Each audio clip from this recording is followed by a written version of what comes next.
Di balik senyum ramah dan tubuh renta, tersembunyi salah satu dalang paling mengejutkan dalam sejarah Squid Game. Ya, kita bicara soal nomor 1, atau lebih tepatnya, sang tuan rumah. Dulu, pada tahun 1988, Ilna mengumpulkan para miliarder bosan yang terlalu kaya untuk merasa hidup. Lalu mereka menciptakan hiburan baru dengan membuat sebuah permainan mematikan yang kita kenal dengan nama Squid Game. Buat yang bertanya tentang petunjuk siapa dia sebenarnya, ada pada episode 7 saat kita melihat rambut putihnya dan tangan tuanya meletakkan topeng. Ini merupakan clue kecil, tapi krusial buat kalian yang memperhatikan hal detail satu ini. Ilnam pun mengatakan kata-kata yang tidak biasa. Buat Ilnam, hidup itu permainan. Semua orang punya peluang yang sama, katanya. Tapi mari kita kupas realitanya. Gimana cara ikut Squid Game? Hanya orang-orang terpilih saja yang dapat masuk permainan Squid Game yang penuh tipu daya. Pemain akan dibuat pingsan, lalu dibawa ke tempat rahasia, dan boom, tidak ada jalan keluar bermain atau mati. Tidak sedikit dari orang-orang yang telah terpilih untuk bermain Squid Game hanya menganggap ini permainan biasa. Ternyata, ini merupakan permainan eksekusi. Dan 255 orang tewas di game pertama, tanpa tahu nyawa mereka jadi taruhan.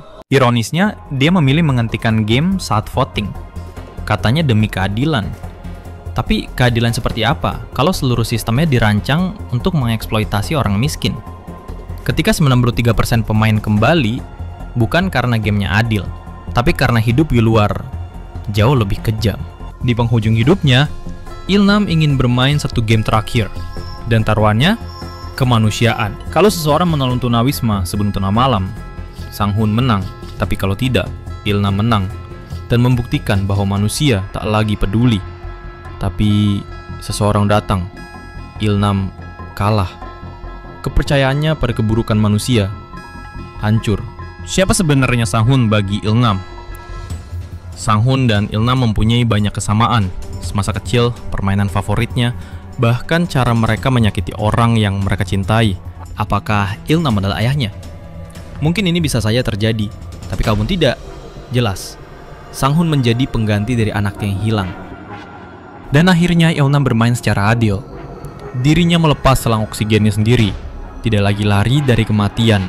Tepat saat malam Natal dimulai, Ilnam menghembuskan nafas terakhirnya. Namun ini menjadi kelahiran kembali untuk frontman selanjutnya, dan mungkin harapan terakhir bagi kemanusiaan.